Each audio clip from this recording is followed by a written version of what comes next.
Hello my beautiful people, and welcome back to another video. My name is Jai. If you are new, welcome to my channel. Like, comment, subscribe, all the wonderful stuff. And I am back with another TikTok video of that sort, and this is the worst van life families on TikTok. So yeah, get your popcorn, sit back, relax, and let's watch the video. And I'm gonna do it eventually. I do want to get a van for myself and just travel the world and just have that, how should I say, that hippie, that freedom, and just have a nice van and just travel the world all throughout the West Coast. That's my kind of vibe. Yeah, it'll be fun, but let's watch this, the worst van life family on TikTok.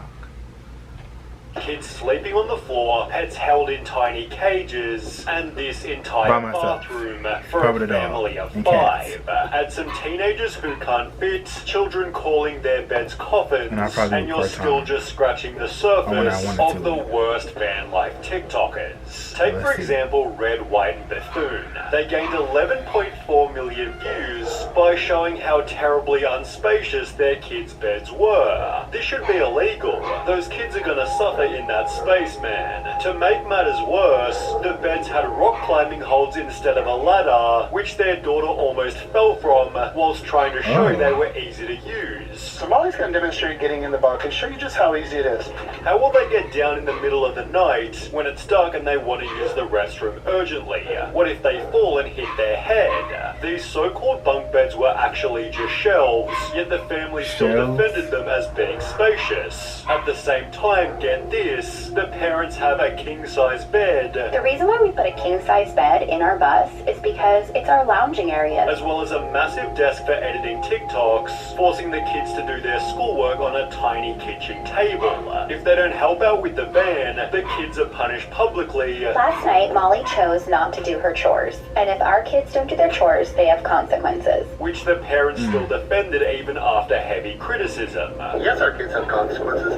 Yes, if they don't do the chores, they're gonna have to pay. To the trolls, keep on talking shit, and I'm gonna keep on posting. See you guys on your For You page. But wait, it still gets worse. Everything we've shown so far is in this bus here, yet they also have a van to take on holidays, which has even less space than the bus. Come take a peek inside and see what we've done. The van doesn't have a bed for everyone, meaning one of the kids sleeps on this leather chair. Maybe there'd be a bit more space if they didn't own 4 massive dogs, which are shoved in a tiny cage below the bed, yet they still have more space than the toilet. It's covered by nothing but a thin fabric sheet and sits right in the middle of where everybody lives. They call the vehicle their vancation home, meaning when the kids get tired of living in the first van, they're blessed with a trip in an even smaller one. Family of Nomads doesn't have this problem. In fact, they first went viral for how much space they had, leading to comments such as, "I don't understand why y'all don't just buy an apartment. It's way cheaper than this." People came to their defense stating, there is literally no reason to be mad at this, except for maybe how their kids were living. They'd show their room in this TikTok, with the most notable part being that their eldest Addison was a 15-year-old teenager. You should ask your daughter how she feels that she has no privacy. At an age like hers, I'm sure she wants her privacy. Addison hates you. Just because this RV is nice and there's room for their clothes, it's no way to live. I'm sure the teenager would love to have privacy. Get her a curtain or something.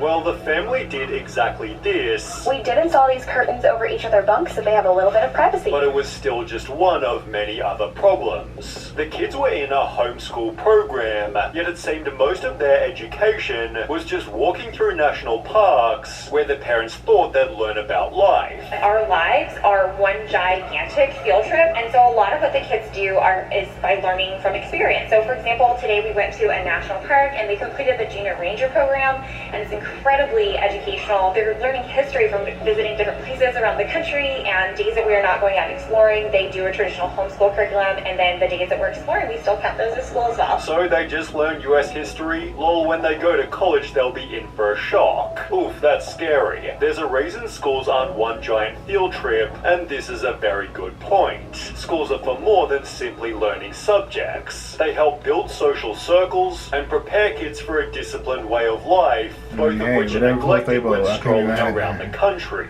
But the kids did have other challenges, like cleaning out the rat cage that stunk out the van. We live in a camper and our 3 kids have 3 pet rats, and I would be absolutely lying to you if I said that it does not smell bad. Usually it's the kids' job to clean the rat cage, but about once every month or two, my husband and I will clean it, and it just gets really gross. As well as collecting firewood, as seen in Addison's day in the life. Yet people were still convinced she's gonna run away at 16, yet the mother went on to state, I honestly don't know a single unhappy RV kid. She'd even post the following TikTok to try and convince the audience. A lot of people ask us if the kids actually enjoy traveling full time and living in the camper, and I will have to say that while we were at the RV show in Tampa this week, Grace and Addison both went around and looked at campers because their plan is when they move out, they want to live in a camper together and travel the country. Until another video told a different story. Addison has struggled with their mental health. Addison has struggled with their mental health for many years. Addison is currently back in treatment and won't be in our content during this time. To protect Addison during this time, we would like to ask for privacy on this matter. Perhaps the daughter was unhappy for a totally different reason, yet there was still more evidence that she despised the van. For Addison's 15th birthday, the only thing they wanted was to go to a hotel. The video has since been deleted, although after arriving at their hotel, twice Addison mentions liking doors in the video, a hint at them having less privacy in the camper. With conflicting messages about Addison's happiness, people commented, I can't wait for this gen of van kids to grow up and share their thoughts with the world, although this had happened much sooner than expected. On the r/offmychest subreddit, an anonymous account made the following post. I'm a teen in a full-time RV living vlogging family, and I can't stand it. I hate it. I hate it so much. I hate being homeschooled.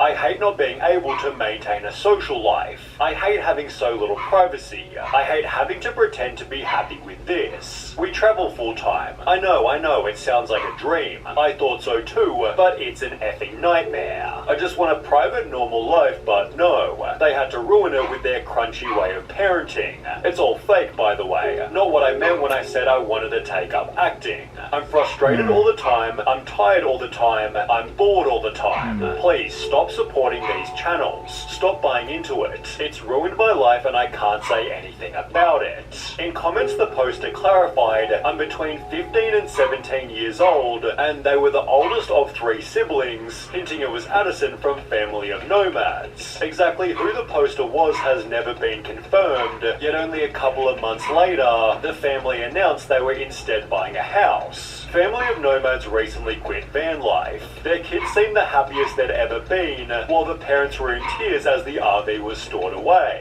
The eldest daughter has since vanished from the videos, with an unrelated comment summarizing what van life's like for kids. RV kid here. Let me tell you, RV is hell for children. I've been living in a camper with my 3 brothers and parents, and these past 2 years have been an absolute detriment to my mental health. Yes, it's an amazing opportunity I've been given to have seen all the places that I have, but I cannot recall a single positive experience anywhere I've been. I receive little to no education, and I'm scared I won't be able to pass my GED. I'll probably be repeating high school once I turn 18.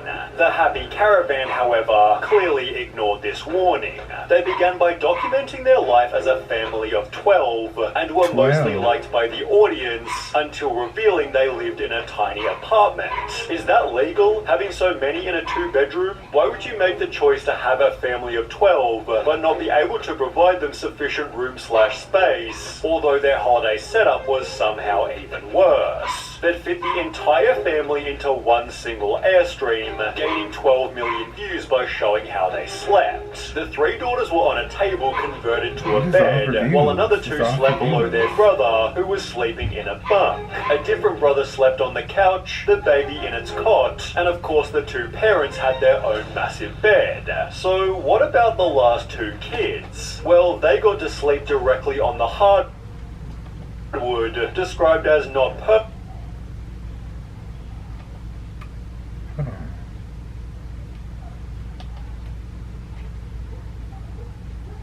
slept. The 3 daughters were on a table converted to a bed, while another 2 slept below their brother, who was sleeping in a bunk. A different brother slept on the couch, the baby in its cot, and of course the 2 parents had their own massive bed. So what about the last 2 kids? Well, they got to sleep directly on the hardwood, described as not perfect but more comfy than a tent. You have 2 kids sleeping on the floor just for vacation and we mix it up. In our YouTube video, Dad is on the floor, which by doing some digging was seemingly true. Hilariously, after being criticized, the parents magically found Enoch a blow-up mat in the closet, but for the most part the family isn't all that bad, especially compared to wild family life. They've been called the most hated van life family on TikTok, mainly for their bizarre family dynamic. The page is run by mother Nadine, who lives in a van with her 3 kids, along with both her ex-husband and her new boyfriend, who she refers to as a homeless junkie she met on the streets. According to her TikToks, they're not polygamous but live together in harmony, being able to do so because they have the biggest front yard.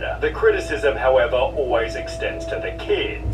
They call their education program homeschooling, world schooling, travel schooling, adding they help whenever necessary, but they don't follow any official program. Technically, I don't follow any curriculum, but we have this app my kids learning with. They set their times each day. They do that by themselves. There's nothing I have to do. Help them if needed explains everything. Doomed to fail. Then respond to the hate with the world's most hippie message. The only way to deal with an unfree world is to become so absolutely free that your very existence is an act of rebellion. Adding their kids are extremely satisfied with the life that they're living. People think, oh, poor children, but trust me, my children, they wake up with a smile in their face.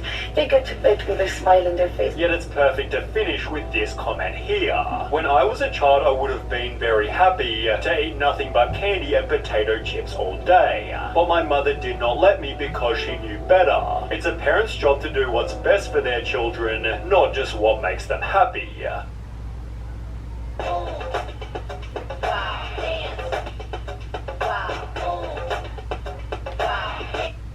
You're right. You gotta be considerate for your children, especially when if you have a lot and in a situation like Addison, for example. She probably wanted her own privacy. She didn't ask for this. She didn't ask to just be born, you know. But she was born, and I feel like I said, parents should be considerate. I know they're living their dream life or whatever the case may be, doing the van life, but you have to be considerate or just really talk to your children when they get to a certain age. Like, what do you want to do? What do you want to do? Like, so we all can compromise. Just be considerate and just think about well-being of your children. Because, hey, I wouldn't want to. I personally, like I said, I do want to do van life, but part time and I'll be by myself. You know, I want to have children on the bus. I'm in the van, depending. But yeah, I would do it by myself. Be myself in my solo dolo. I'm not this cat. Yeah, be considerate and just do it safely and plan it right. That's all I'm gonna say. Plan it right, parents. You have children, especially that 12 one. Yeah. But much love to them. Wishing them the best. That's all I can say. Okay. Period. So thank you guys for watching this video and have the most awesome day. Stay grateful. Stay blessed. Until next time.